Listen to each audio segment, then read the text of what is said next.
사랑하는 성도 여러분, 안녕하세요. 4월 1일 금요일 아침입니다. 찬송가 546장 주님 약속하신 말씀 위에서 찬양하심으로 오늘의 말씀 시작하겠습니다.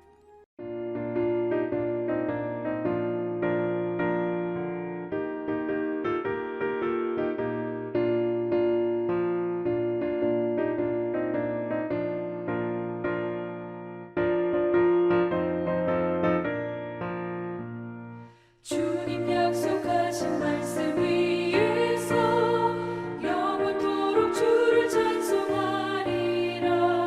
소리 높여 주께 영광 돌리며 약속 믿고 굳게 서리라.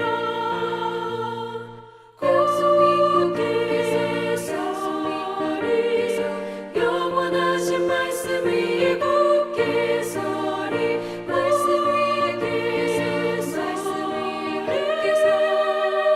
그 말씀 위에 굳게 서리라. 주님 약속하신 말씀 위에서 세상 염려 내게 엄습할 때에 용감하게 힘써 싸워 이기며 약속 믿고 굳게 서리라. 굳게 서리 영원하신 말씀 위에 굳게 서리. 말씀 위에 서리 그 말씀 위에 굳게 서리라.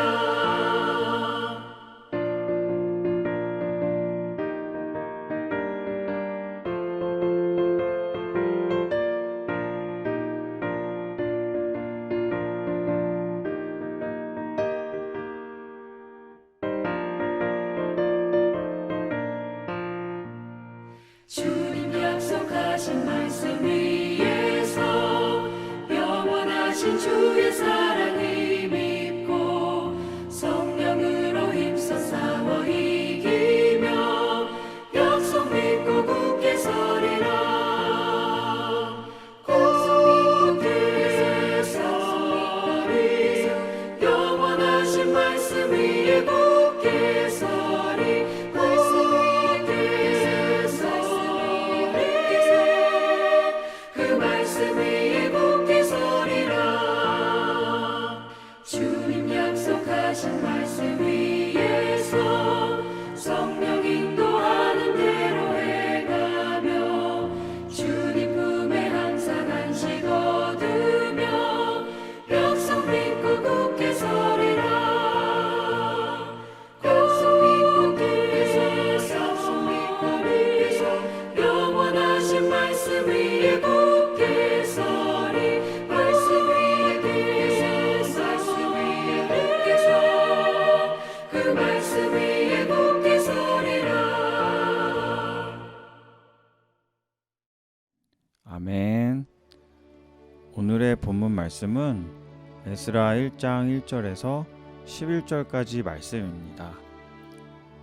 바사왕 고레스 원년에 여호와께서 예레미야의 입을 통하여 하신 말씀을 이루게 하시려고 바사왕 고레스의 마음을 감동시키심에 그가 온 나라에 공포도 하고 조소도 내려 이르되 바사왕 고레스는 말하노니 하늘의 하나님 여호와께서 세상 모든 나라를 내게 주셨고 나에게 명령하사 유다 예루살렘의 성전을 건축하라 하셨나니 이스라엘의 하나님은 참신이시라.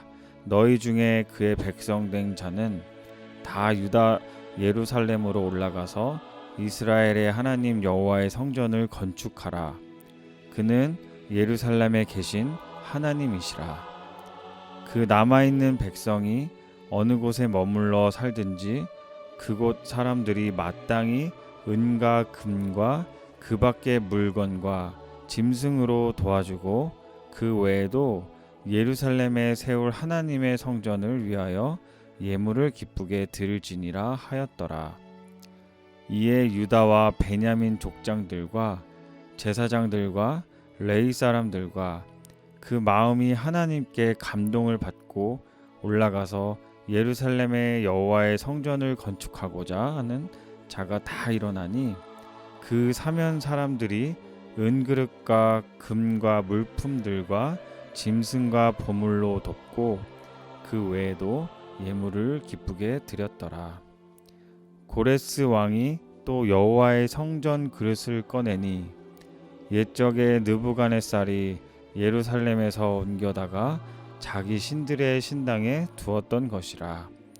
바사왕 고레스가 창고지기 미드르닷에게 명령하여 그 그릇들을 꺼내어 세워서 유다 총독 세스바살에게 넘겨주니 그 수는 금접시가 30개요 음접시가 1000개요 칼이 29개요 금대접이 30개요 그보다 못한 은대접이 410개요 그 밖에 그릇이 1000개이니 금, 은 그릇이 모두 5400개라. 사로잡힌 자를 바벨론에서 예루살렘으로 데리고 갈 때에 세스바살이 그 그릇들을 다 가지고 갔더라. 아멘. 예레미야 선지자는 유다의 포로 생활을 70년으로 예언한 바가 있습니다. 이 예언은 남왕국 유다가 완전히 멸망한 BC 586년부터 70년이 지난 BC 516년에 예루살렘 성전이 재건되면서 성취되었습니다. 하나님은 예레미야를 통해 전하신 말씀을 이루기 위해서 바사 곧 페르시아 왕 고레스의 마음을 감동시켜서 약속을 성취하셨습니다. 3절 말씀을 보면 이스라엘의 하나님은 참신이시라. 너희 중에 그의 백성된 자는 다 유다 예루살렘으로 올라가서 이스라엘의 하나님 여호와의 성전을 건축하라. 그는 예루살렘에 계신 하나님이시라.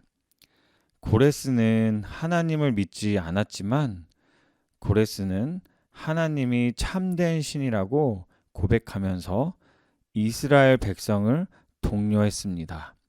이와 같은 고백을 했다고 해서 그가 하나님의 백성인 것은 아닙니다. 하지만 여기서 중요한 것은 하나님은 당신을 믿지 않는 사람도 얼마든지 사용하신다는 것입니다. 성도 여러분, 한번 생각해 보십시오. 이스라엘은 나라를 잃고 70년이란 긴 세월 동안 이역만리에서 포로 생활을 하며 고통을 겪었지만 하나님은 당신이 정하신 때에 계획대로 고레스 왕의 마음을 움직이셔서 조서를 내리고 많은 사람들의 재정적 후원으로 이스라엘 사람들이 예루살렘으로 돌아가서 성전을 건축할 수 있게 된 놀라운 일을 행하셨습니다. 이처럼 우리가 잊지 않고 기억해야 하는 것은 모든 역사의 주관자는 하나님이신 것입니다. 또한 우리가 살아가고 있는 삶 역시도 하나님께서 주관하고 계신다는 것입니다. 또 5절에 보면 이에 유다와 베냐민 족장들과 제사장들과 레위 사람들과 그 마음이 하나님께 감동을 받고 올라가서 예루살렘의 여호와의 성전을 건축하고자 하는 자가 다 일어나니 성도 여러분, 오늘 이 5절 말씀에서 우리가 본 것과 같이 돌아갈 기회가 생겼다고 해서 수십 년 동안 살면서 기반을 잡은 곳을 떠난다는 것은 생각처럼 쉬운 일은 아닐 것이었을 것입니다. 하지만 이스라엘 사람들은 하나님의 감동하심에 따라서 예루살렘으로 돌아가기 위하여 움직이기 시작했습니다. 6절에 보시면 그 사면 사람들이 은 그릇과 금과 물품들과 짐승과 보물로 돕고 그 외에도 예물을 기쁘게 드렸더라. 많은 사람이 예루살렘으로 돌아가 성전을 건축하려는 이스라엘 사람들에게 재정적으로 후원을 아끼지 않았습니다. 하나님의 역사는 하나님께 감동을 받은 자들에 의해서 성취되는 것입니다. 하나님이 주시는 감동 없이 의무감으로 섬기면 금방 지치게 되고 불평과 불만이 생길 수밖에 없는 것입니다. 반면에 하나님이 주시는 감동에 따라서 섬기는 사람들은 더 힘이 나고 더 큰 기쁨을 누릴 수가 있는 것입니다. 오늘 본문 말씀을 통해서 하나님이 약속하셨던 일이 수많은 세월이 지나 실현되는 것을 볼 수가 있습니다. 하나님의 때가 되면 하나님은 반드시 이를 행하기 시작하십니다. 때로는 기나긴 기다림이 필요할 수도 있지만 가장 적절한 때에 하나님은 이루어 가십니다. 성도 여러분, 오랜 시간 기도하고 계신 기도 제목들이 있으십니까? 날마다 간절히 기도해도 이루어지지 않는 기도 제목들도 있습니다. 이 당시 이스라엘 사람들은 70년 후에 하나님의 약속이 이루어질 것이라고 항상 생각하지는 못했을 것입니다. 그들도 믿음을 가지고 기도의 여정을 보내고 마침내 약속이 이루어지게 된 것입니다. 성도 여러분, 나의 기도를 하나님께서 듣고 있지 않는 것인가 하는 착각이 들고 또 너무 더디게 이루어지는 것 같아서 고통스러운 분도 계실 것입니다. 오늘 본문 말씀을 통해서 하나님의 때에 가장 적절한 방법으로 그 기도는 이루어질 것입니다. 왜냐하면 하나님은 우리의 기도를 듣고 계시며 우리가 하는 기도 안에 담긴 그 마음을 알고 계십니다. 또 우리를 위해서 우리조차 알지 못하는 더 크고 놀라운 뜻을 위해서 날마다 기도하는 분이시기 때문입니다.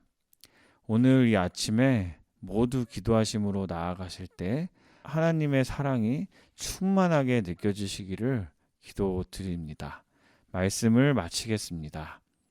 기도하시겠습니다. 하나님 감사합니다. 오늘 말씀을 통해서 저희 사랑하는 나성하님교회 모든 성도님들께서 마음속에 품고 있는 기도 제목들을 주님께 올려드리며 기도합니다. 하나님 그 기도를 속히 이루어주시고 또 하나님의 적절한 때에 그것이 아름다운 방법으로 이루어지는 것을 저희 모두가 경험하기를 원합니다. 이 아침에 함께 기도하는 우리 모든 성도님들을 축복하시고 하나님의 사랑하심이 그 마음속에 충만한 오늘 하루가 될 수 있도록 주님께서 함께하여 주시옵소서. 이 모든 말씀 살아계신 예수님의 이름으로 간절히 기도드렸습니다. 아멘. 사랑하는 나성하님교회 성도 여러분, 오늘 하루도 승리하십시오. 감사합니다.